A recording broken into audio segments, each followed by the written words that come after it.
personally like to systematize strikes into two groups.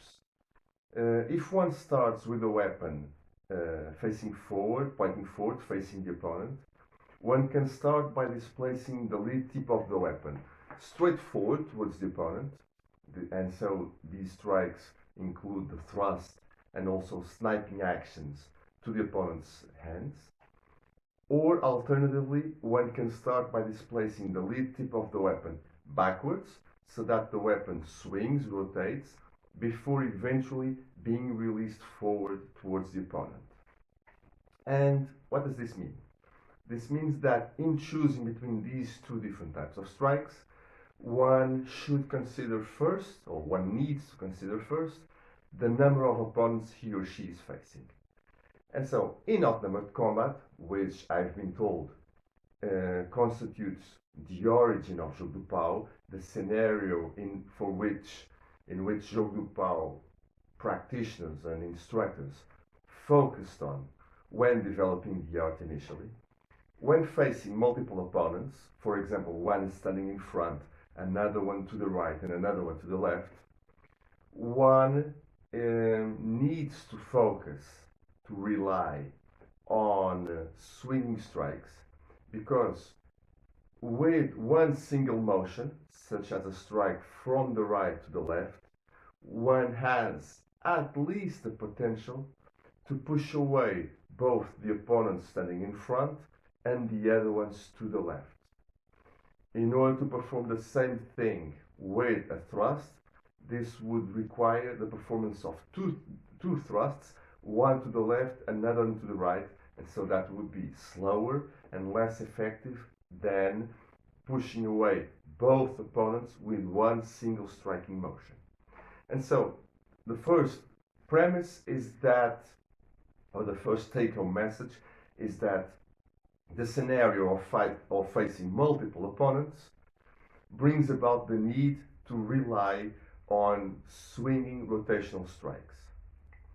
Then this means that it can be argued, and rightfully so, that if one transitions to the dueling scenario of facing only one opponent standing in front, which means that one no longer has the need to push away additional opponents on the right and or to the left.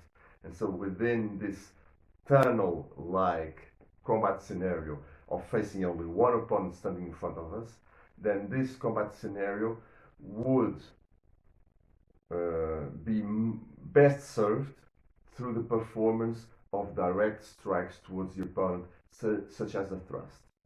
And indeed, the thrust is extremely useful in this combat scenario, but still within stick fighting, its use is not as common as in other fencing systems, and it has to do with another physical trait of the sticks, which is the fact that sticks do not have a handguard. They do not have a physical barrier protecting the fencer's lead hand. And so in practical terms, what does this mean? This means that when one is fencing with a weapon such as a sword, which has some sort of handguard, the existence, the presence of a handguard allows for fencers to parry, to intercept incoming strikes very close to the handguard, if not with the handguard itself. And so this means that their defensive distance from the opponent will be fairly short, and thus from this fairly short combat distance, direct counterattacks in which one moves the weapon straight forward towards the opponent are very effective and desirable. However, within stick fencing, within staff fencing, as we've already covered, these weapons, staff, sticks, do not have handguards. And therefore, if one is to fight with a martial mentality of like a trapeze artist without a safety net, one doesn't want to, one wants to minimize the risk of pairing with the hands, okay, which would eventually happen if one would systematically parry at that same short combat distance that is safe to use when fighting with swords or even with sticks like the tonfa. The tonfa still has half a cross guard, which still enables some protection to the hand. But when we are talking about sticks with absolutely no handguard, then it is preferable, it is desirable, it is advisable to parry with what corresponds to the mid portion of the weapon, at least the portion of the weapon still standing in front of the fighter's hands.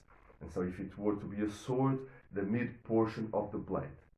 And so this wider combat distance, this wider defensive distance, is the combat distance that should be sought by stick fencers, staff fencers, so as to ensure that their hands are safer. Because the thing is that if you're looking to parry with the mid portion of the blade, should you mismanage your combat distance by a little bit, in case should you have been a little bit late in your defensive reaction, you might eventually end up parrying closer to the hands, but still not with the actual hands, which is obviously undesirable. But if one were to be from the get-go, if one were to be looking to parry close to the hands, then from that different scenario, any slight delay in parrying would easily get the defender's hands to be hit straight, directly hit by the opponent's strike. And so therefore, to avoid this, in staff fencing, in stick fighting, we look to parry with the mid portion of the weapon, the mid portion of the blade. This means that our defensive distance will be wider, and in order to reach the opponent with a counterattack, we will need to reapproach. This means that we're going to be a little bit slower in getting to our opponent with the reapproach, with the counterattack, and so it means that if one were to perform a thrust from this wider combat distance, it would be very easy for the opponent to parry such a thrust and then get us with a counter thrust. Okay, and so our experience is that from this wider combat distance, the type of counter attack that constitutes a best fit is a swinging rotational strike. Okay, and so these are the two main reasons why in stick fighting we focus, or at least in jogo do pau staff fencing, we focus on rotational strikes. We also have thrusts. We perform them also quite frequently, but still less frequently than in sword fencing. Okay, and so I wanted to share these principles. And now, for my Patreon supporters, I'm going to continue this video with an analysis of how this can best be trained in jogo do pau. Before I leave you, however, I just want to highlight that for those looking for additional info, you can find it in these two books.